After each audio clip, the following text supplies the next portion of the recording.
Anong gagawin natin kung walang response ang babae kahit na ginawa mo ng lahat? Yan ang ating pag-uusapan. So malaman, tapusin ang ating video.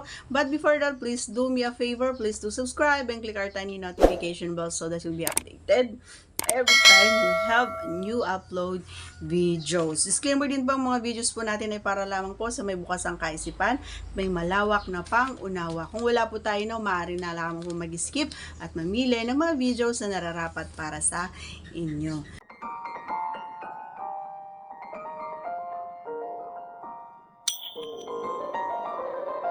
Okay. Ano nga ba? May ganun ba? May mga ganun bang babae yung walang response na kahit na ginawa mo na yung lahat? Parang wala naman, idol.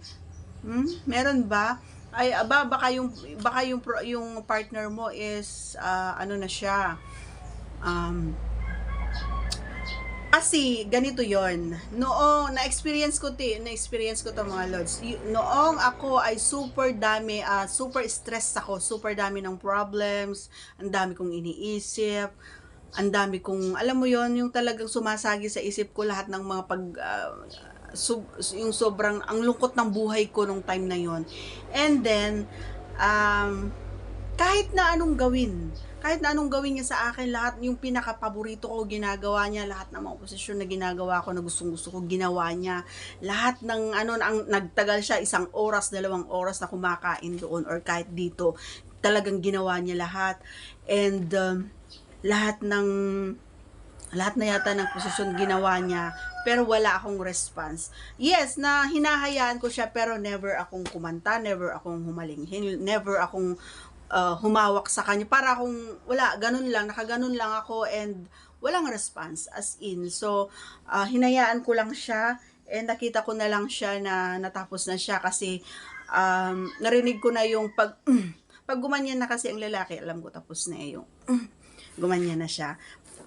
So, yun yung palatandaan ko na tapos na siya, or kahit na habang gumaganon siya, yung bigla